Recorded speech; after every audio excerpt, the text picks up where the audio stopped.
दिव्य ज्ञान, दिव्य ज्ञान मतलब ट्रांसेंडेंटल नॉलेज, मतलब ये दिव्य मतलब सबसे, जिसको बोलते हैं हाईएस्ट लेवल का ज्ञान, तो वो है, उसको बोला जाता है दिव्य ज्ञान, जिसको लोगों को किसी को नहीं पता रहता है। ये भगवद गीता में हम लोग को दिया गया है। तो डिटेल से देखेंगे हम, है ना। पहला श्लोक क्या बता रहे हैं भगवान। भगवान श्री कृष्ण ने कहा, मैंने इस अमर योग विद्या का उपदेश सूर्यदेव विवस्वान को दिया, और विवस्वान ने मनुष्यों के पिता मनु को उपदेश दिया, और मनु ने इसका उपदेश इक्ष्वाकु को दिया। भगवान भगवत गीता का ज्ञान एक बार नहीं, बहुत बार दिया गया है। तो भगवान बोले कि जब फर्स्ट टाइम जो है ये योग विद्या का उपदेश किसको दिए थे, सूर्यदेव विवस्वान को, इनिशियल स्टेज में। फिर सूर्यदेव उसको आगे बढ़ा के विवस्वान से, फिर मनुष्य के पिता जो है जिसको बोलते हैं मनु, मनु को उपदेश दिया, फिर मनु उस उपदेश को इक्ष्वाकु को दिया। तात्पर्य प्रभुपाद जी के द्वारा। प्रभुपाद जी की जय। यहाँ पर हमें भगवत गीता का इतिहास प्राप्त होता है। यह अत्यंत प्राचीन बताया गया है, जब इसे सूर्यलोक इत्यादि संपूर्ण लोगों का राजा का प्रदान किया गया था। समस्त लोगों के राजा विशेष रूप से निवासियों की रक्षा के निमित्त होता है। अतः राज्य वर्ग को भगवद गीता का विद्या को समझना चाहिए, जिससे वे नागरिकों प्रजा पर शासन कर सके और उन्हें काम रूपी भवबंधन से बचा सके। मानव जीवन का उपदेश भगवान के साथ अपने शाश्वत संबंध के आध्यात्मिक ज्ञान का विकास है, और सारे राज्यों तथा समस्त लोगों के शासन अध्यक्षों को चाहिए कि शिक्षा, संस्कृति तथा भक्ति द्वारा नागरिकों को यही पाठ पढ़ाएं। दूसरे शब्दों में, सारे राज्य के शासन अध्यक्ष कृष्ण भावनामृत विद्या का प्रचार करने के लिए होता है, जिससे जनता इस महाविद्या का लाभ उठा सके और मनुष्य जीवन के अवसर का लाभ उठा सकते हुए सफल मार्ग का अनुसरण कर सके। इस मनवंतर में सूर्य विवस्वान कहलाते हैं, यानी सूर्य का राजा, जो सौर्य मंडल के अंतर्गत समस्त ग्रहों लोकों का उद्गम है। ब्रह्म संहिता में बताया गया है, क्या बता रहा है ब्रह्म संहिता में, कि ब्रह्मा जी ने कहा, मैंने उन भगवान गोविंद की पूजा करता हूँ जो आदि पुरुष हैं, और जिनके आदेश के समस्त लोगों का राजा सूर्य प्रभुत्व शक्ति तथा उष्म धारण करते हैं। यह सूर्य भगवान के नेत्र तुल्य है, और यही आज्ञा अनुसार अपनी कक्षा को तय करती है। सूर्य सभी लोगों का राजा है, तथा सूर्यदेव विश्वान सूर्य ग्रह पर शासन करता है, जो ऊष्मा तथा प्रकाश प्रदान करके अन्य समस्त लोगों को अपने नियंत्रण में रखता है। सूर्य कृष्ण के आदेश पर घूमता है, और भगवान कृष्ण ने विश्वान को भगवत गीता की विद्या समझाने के लिए अपना पहला शिष्य चुना। अतः गीता किसी मामूली सांसारिक विद्यार्थी के लिए कोई काल्पनिक भाष्य नहीं, अपितु ज्ञान का मानक ग्रंथ है, जो अनंत काल से चला आ रहा है।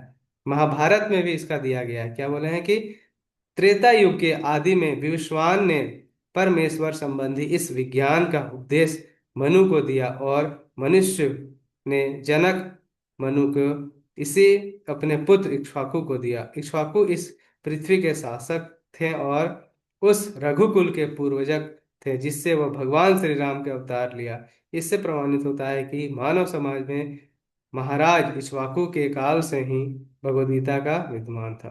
थोड़ा सा इसको डिटेल में बताते हैं, उसके बाद फिर आगे बढ़ते हैं।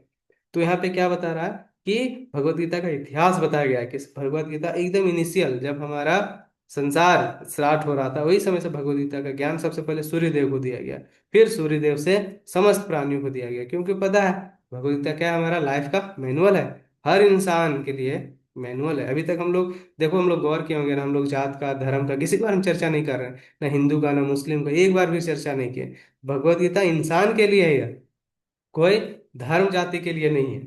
और बताया जा रहा है कि पहले के समय में जो राजा लोग होते भगवत गीता के पूरा निपुण होते थे, और इसी से वो राज्य शासन को चलाते थे।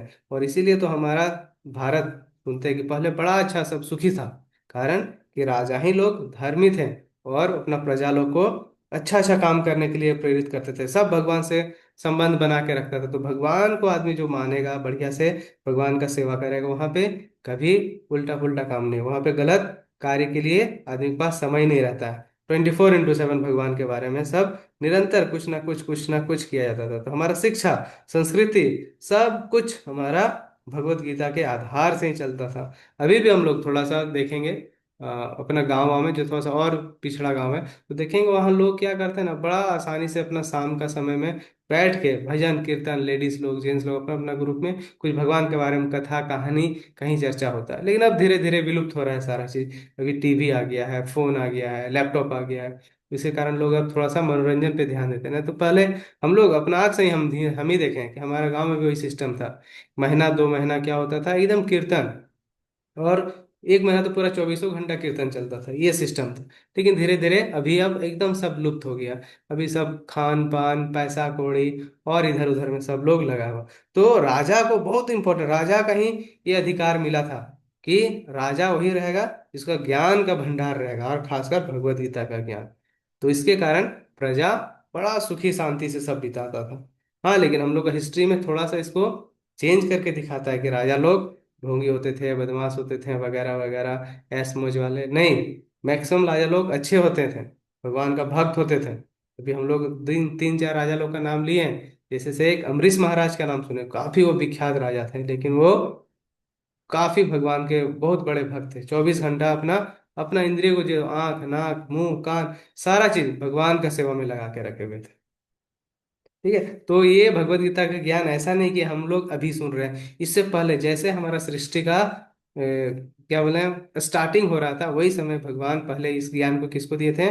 सूर्य देव को दिए थे। सूर्य देव के जो राजा थे कौन थे? विवस्वान, उसको पहले दिया गया। फिर वो धीरे धीरे करते हम लोग मनुष्य के पास आया था। और इस तरह करके भगवान रिपीट किए हैं ज्ञान को, ऐसा नहीं कि एक ही बार 2 बार दिए हैं। ये ज्ञान को बार बार रिपीट करते भगवान, जैसे फिर ये ज्ञान पॉल्यूटेड हो जाता है, भगवान फिर से किन्हीं को भक्त को चुनते हैं और उनके माध्यम से फिर एक ज्ञान दिया जाता है। तो इसके बाद देख रहे हैं, इस समय कलयुग का केवल 5,000 वर्ष व्यतीत हुआ है, जब इसका पुण्य 4,32,000 वर्ष है। कलयुग का कितना है समय? पूरा 4,32,000, जिसमें सभी समय मात्र 5,000 वर्ष बीता हुआ है। इसके पूर्व द्वापर युग में तुम्हारा 8 लाख वर्ष का था। मतलब हमारा क्या होता है, घटते जा रहा है। और इसके पूर्व जब त्रेता युग था, तो वहां पे था तुम्हारा इकाई दहाई सैकड़ा हजार दस हजार लाख 10 लाख 12 लाख का वायु था, क्या बोलते हैं उसको, उम्र था त्रेता युग का। इस प्रकार लगभग 20,05,000 वर्ष पूर्व मनु ने अपने शिष्य तथा पुत्र इक्ष्वाकु से, जो इस पृथ्वी के राजा थे, उसको श्रीमद् भगवद गीता कही। वर्तमान मनु की आयु लगभग इकाई दहाई सैकड़ा हजार दस हजार लाख 10 लाख करोड़ 30 करोड़ वर्ष अनुमानित किया जाता है, जिससे ये सब छोड़ दे रहे, यह मानते हुए कि मनु ने जन्म के पूर्व भगवान ने अपने शिष्य सूर्यदेव विवस्वान को गीता सुनाई। मोटा अनुमान यह है कि भगवत गीता कम से कम इकाई दहाई सैकड़ा हजार दस हजार लाख 10 लाख और करोड़ 12 करोड़ वर्ष पहले कही गई, 12 करोड़ वर्ष पहले कही गई। मानव समाज का यह 20 लाख वर्षों से विद्यमान रही। इस भगवत भगवान ने लगभग 5,000 वर्ष पूर्व अर्जुन से पुनः कहा। फिर अभी जो हम लोग जो ये सुन रहे हैं, ये क्या है? 5,000 साल पुराना जो अर्जुन को बताया गया है। गीता के अनुसार ही यह उसके वक्ता भगवान कृष्ण के कथन के अनुसार यह गीता के इतिहास का मोटा अनुमान है। तो अभी जो हम लोग सुन रहे हैं, वो क्या है? अपडेटेड वर्जन है, ठीक है, न्यू वर्जन है, जो 5,000 साल ही। वो इससे पहले हम लोग क्या देखे हैं? 12 करोड़, 12 करोड़ पहले भगवान ये ज्ञान को किसको दिए थे? विवस्वान को दिए थे।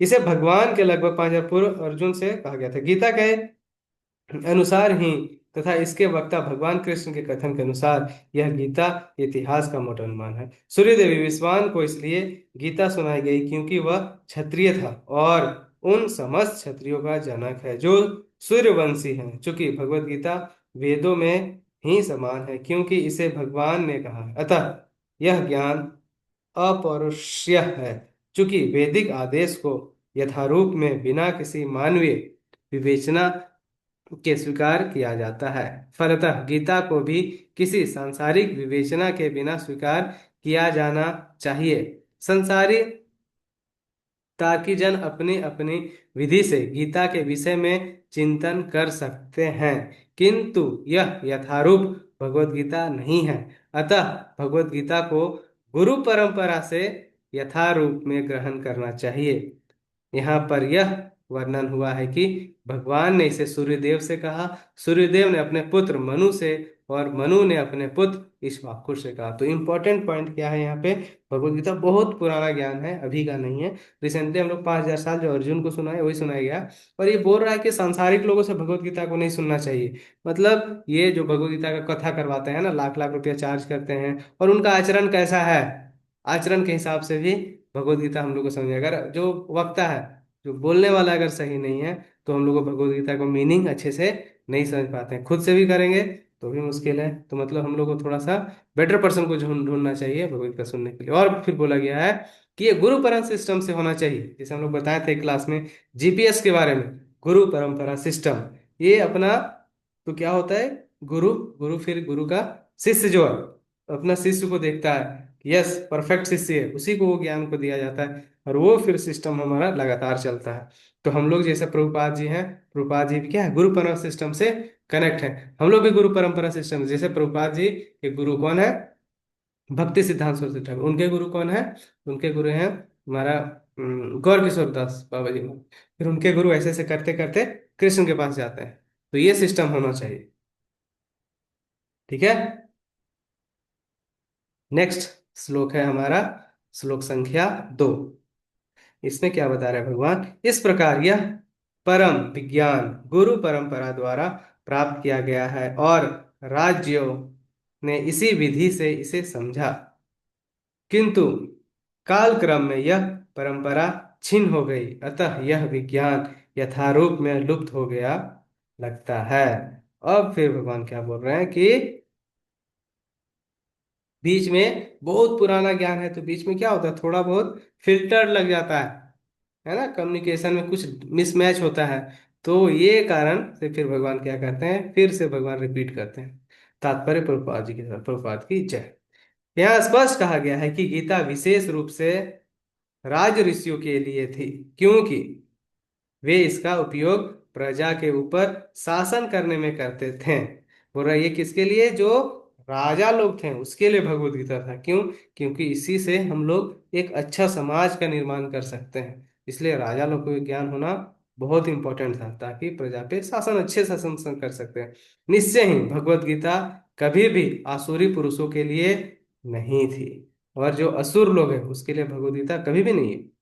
निश्चय ही भगवत गीता कभी भी आसुरी पुरुषों के लिए नहीं थी, जिससे किसी को भी इसका लाभ ना मिलता, और जो अपनी अपनी सनक के अनुसार विभिन्न प्रकार की विवेचना करते हैं। अतः जैसे ही असाधु भाष्यकारों के निहित स्वार्थी से गीता का मूल उपदेश उच्छिन्न हुआ, वैसे ही पुनः गुरु परंपरा स्थापित करने की आवश्यकता प्राप्त होती है। तो जैसे क्या होता है, भगवद गीता कोई भी किताब है, तो क्या किताब को कोई भी पढ़ सकता है और अपने हिसाब से कुछ भी समझ सकता है।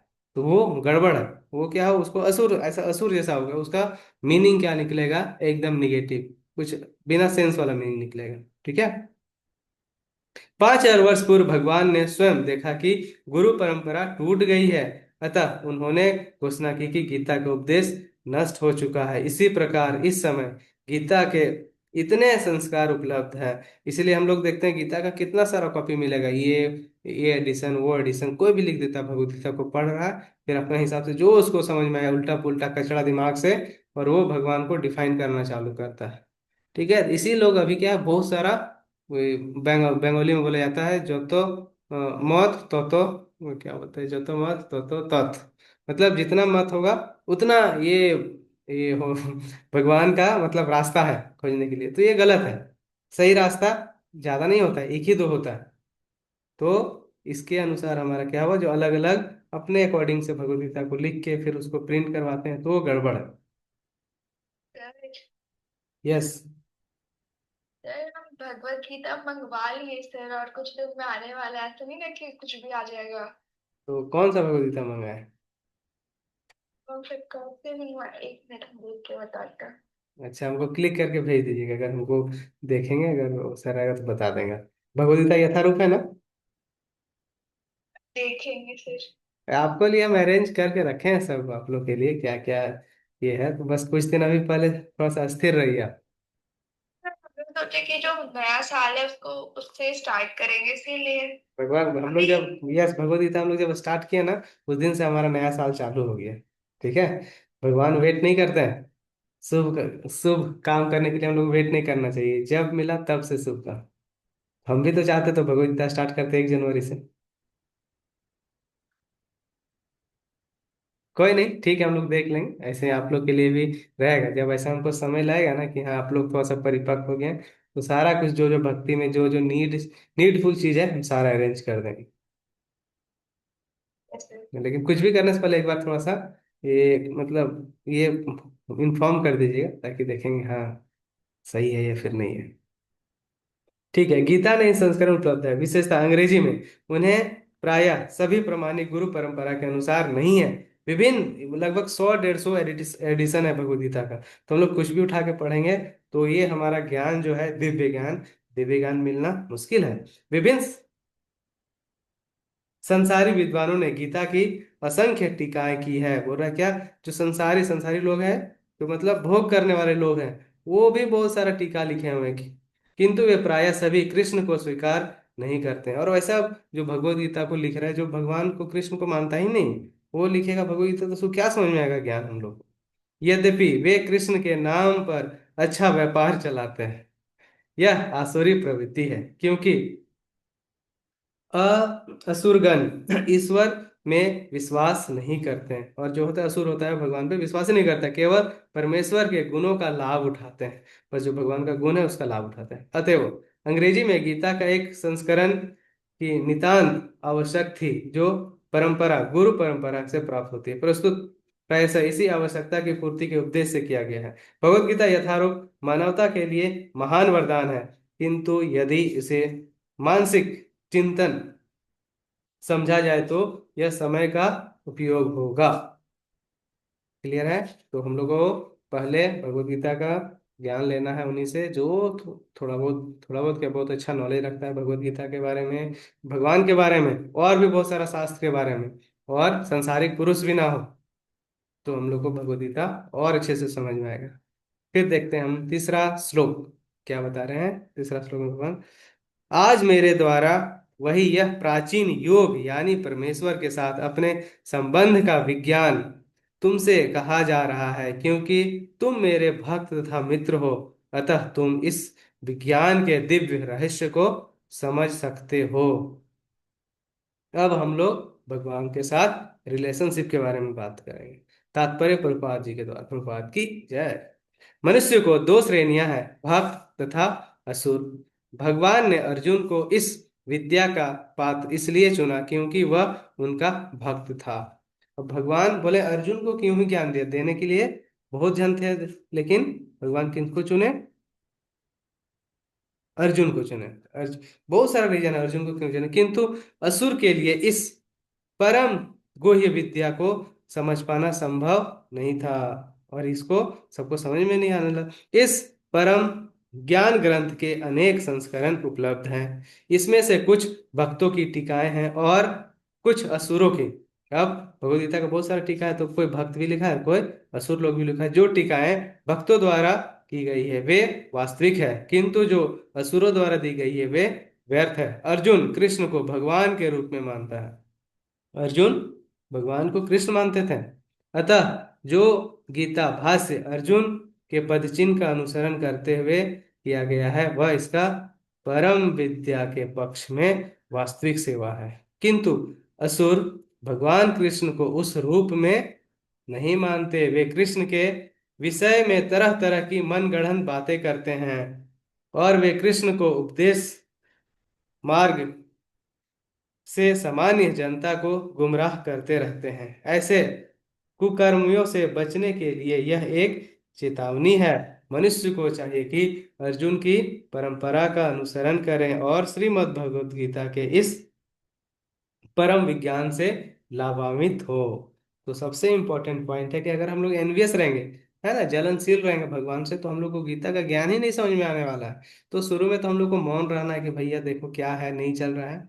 उसके बाद अगर हम लोग देखेंगे कोई आदमी भगवान के बारे में कोई जानता ही नहीं, कृष्ण के बारे में सब पता नहीं क्या क्या, अभी बहुत सारा यूट्यूब में, मूवी में, और तरह तरह के लोग क्या करते हैं, निगेटिव चीज बताते हैं। तो अगर वो चीज हम लोग मनगढ़ंत बात किसी का सुनेंगे तो हम लोग को भगवत गीता समझ में वाला नहीं है। तो हम लोग को पहले जानना पड़ेगा। अभी हम लोग क्या देखें, देखो कितना सिस्टम से, पहले हम लोग इनिशियल चैप्टर में क्या देखें, फिर आत्मा के बारे में कितना डिटेल में देखें कि आत्मा ही हमारा कितना मेजर रोल प्ले करता है हमारा। फिर आत्मा को कौन कौन फैक्टर अफेक्ट कर रहा था, है ना, मन, बुद्धि, अहंकार, काम, ये सारा। अब बता रहा है क्या, और भगवान का आत्मा के साथ रिश्ता क्या है। ठीक है, तो हम लोग यहाँ पे भगवान के साथ रिलेशनशिप के बारे में बात कर रहे हैं। भगवान के साथ हमारा कैसा वास्तविक रिश्ता होना चाहिए। श्लोक संख्या 4। अर्जुन वाच, फिर अर्जुन बोल रहे, अर्जुन ने कहा, सूर्यदेव विविस्वान आपसे पहले हो चुके हैं, ज्येष्ठ हैं, तो फिर मैं कैसे समझूं कि प्रारंभ में भी आपने उन्हें इस विद्या का उपदेश दिया था। अब अर्जुन क्या बोल रहा है, तो अर्जुन सोच रहे हैं क्या, भगवान कि आप सूर्यदेव तो बहुत पुराने हैं, सूर्यदेव से तो आप बड़े होंगे, छोटे नहीं होंगे, ये चर्चा चल रहा है। तो वही अब अर्जुन कंफर्म होना चाह रहे हैं भगवान से। भगवान क्या बोल रहे हैं, तात्पर्य भगवान, जब अर्जुन ने भगवान का माना हुआ भक्त है, फिर भी उसे कृष्ण के वचनों पर विश्वास क्यों नहीं हो रहा। तथ्य यह है कि अर्जुन का यह जिज्ञासा अपने लिए नहीं कर रहे हैं, अपितु यह जिज्ञासा उन सबों के लिए है जो भगवान में विश्वास नहीं करते हैं। अब क्या बोल रहे हैं कि ये अर्जुन को सब कुछ पता था, लेकिन ये क्या बताए थे कि भगवत गीता कैसा है, क्या एग्जाम्पल दिए थे, गाय, बछड़ा, ग्वाला और दूध, याद है। ये हम लोग एग्जाम्पल को याद रखना पड़ेगा। तो अर्जुन को सारा कुछ पता है, भगवान का भक्त है, लेकिन अर्जुन क्या कर रहे हैं, हम लोग के लिए वो हमारा माध्यम बन के वो क्या कर रहे हैं, सारा प्रश्न पूछ रहे हैं भगवान से। तो बोल रहे हैं क्या कि अर्जुन को सारा कुछ पता है, लेकिन फिर भी हम लोग कैसे विश्वास करें कि भगवान कितने पुराने हैं, कब ये दिए नहीं दिए। अब भगवान यहाँ पे डिटेल में बता रहे हैं, क्या बता रहे हैं, जो भगवान में विश्वास नहीं करता है अथवा वह असुरों के लिए है, जिन्हें वे विचार पसंद नहीं है कि कृष्ण को भगवान माना जाए, उन्हीं के लिए अर्जुन यह बात इस तरह पूछ रहे हैं मानो वह स्वयं भगवान या कृष्ण से अवगत नहीं हो। जैसा कि 10वें अध्याय में स्पष्ट हो जाएगा, अर्जुन भली भांति जानता है कि कृष्ण श्री भगवान है और वे प्रत्येक वस्तु के मूल स्रोत हैं तथा ब्रह्मा की चरम सीमा है। निसंदेह कृष्ण इस पृथ्वी पर देवकी के पुत्र के रूप में अवतरित हुए हैं। सामान्य व्यक्ति के लिए यह समझ पाना अत्यंत कठिन है कि कृष्ण किस प्रकार उसी शाश्वत आदि पुरुष श्री भगवान के रूप में बने रहे। अतः इस बात को स्पष्ट करने के लिए ही अर्जुन ने कृष्ण से यह प्रश्न पूछा, क्या पूछा, जिससे वे ही प्रामाणिक रूप से बताएं। कृष्ण परम प्रमाण है, यह तथ्य आज ही नहीं अनंत काल से सारे विश्व द्वारा स्वीकार किया जा रहा है। केवल असुर ही इसे अस्वीकार करते रहते हैं। जो हो, चूंकि कृष्ण सर्व आकृष्ट परम प्रमाण है, अतः अर्जुन उन्हीं से प्रश्न करते हैं जिससे कृष्ण स्वयं बताएं, और असुर तथा उनके अनुयायी जिस भांति अपने लिए तोड़ मरोड़ के करके उन्हें प्रस्तुत कर रहे हैं, उससे बचा जा सके। यह प्रत्येक व्यक्ति के लिए आवश्यक है कि अपने कल्पना के लिए वह कृष्ण विद्या को जाने। अतः जब कृष्ण स्वयं अपने विषय में बोल रहे हो तो यह सारे विश्व के लिए शुभ है। कृष्ण द्वारा की गई ऐसी व्याख्या असुरों की भली ही विचित्र लगे, क्योंकि वे अपने ही दृष्टिकोण से कृष्ण का अध्ययन करते हैं, किंतु जो भक्त हैं वे साक्षात कृष्ण द्वारा उच्चरित वचनों का हृदय से स्वागत करते हैं। उच्चरित मतलब उच्चारण किया हुआ। भक्तगण कृष्ण के ऐसे प्रामाणिक वचनों को सदा पूजा करेंगे, क्योंकि वे लोग उनके विषय में अधिकाधिक जानने के लिए उत्सुक रहते हैं। इस तरह नास्तिकगण जो कृष्ण को सामान्य व्यक्ति मानते हैं, वे भी कृष्ण को अति मानव सच्चिदानंद विग्रह दिव्य त्रिगुणी तिथि तथा दिक्काल के प्रभाव से समझ सकेंगे। अर्जुन की कोटि में कृष्ण भक्त को कभी भी कृष्ण के दिव्य स्वरूप के विषय में कोई भ्रम नहीं हो सकता। अर्जुन द्वारा भगवान के समक्ष ऐसा प्रश्न उपस्थित करके का उद्देश्य उन व्यक्तियों की नास्तिकवादी प्रवृत्ति को चुनौती देती है जो कृष्ण को भौतिक प्रगति के गुणों को अधीन एक सामान्य व्यक्ति मानते हैं। काफी लंबा बता रहे हैं भगवान। क्या था, अर्जुन पूछ रहे हैं कि भगवान कि आप सूर्य देव को बोलते हैं, तो सूर्य देव तो आपसे बहुत पहले से हैं। तो बताते हैं, भगवान बता रहे हैं, भगवान बताए नहीं, बस ये प्रश्न पूछा। तो ये प्रश्न के बाद प्रभुपाद जी डिटेल में बता रहे हैं क्या, कि अर्जुन को ये कंफ्यूजन नहीं था, लेकिन हम लोग को विश्वास ना हो, इसीलिए अर्जुन हम लोग को प्रश्न को पूछ रहे हैं भगवान से। तो बोल रहे हैं कि यहाँ तो पूरा डिटेल में नहीं दिया गया है, आगे श्लोक में बताएंगे भगवान कैसे बताएंगे कि यस हम बहुत पहले से हैं, हम हैं और पूरा संसार भी है। तो इसमें और दूसरा बात की, हम लोग भगवान को कृष्ण को मानते ही नहीं, सारा कुछ मानेंगे लेकिन भगवान को कृष्ण मानेंगे नहीं। क्यों, सबका अलग अलग सोच है, हम लोग को जो पता है वही। तो आगे का श्लोक में कैसे भगवान प्रूफ करते हैं कि हम भगवान हैं। ऐसे नहीं कि हम बोलेंगे और फिर अर्जुन बोलेगा, नहीं, अभी सारा भगवान बोले तो फिर भगवान प्रूफ देंगे, यस आई एम गॉड और दूसरा कोई नहीं है। ठीक है, तो नेक्स्ट टाइम एक श्लोक और देख लेते हैं। श्लोक संख्या 5। भगवान ने कहा, तुम्हारे तथा मेरे अनेकानेक जन्म हो चुके हैं, मुझे तो उन सबका स्मरण है, किंतु हे परंतप तुम्हें उनका स्मरण नहीं रह सकता है।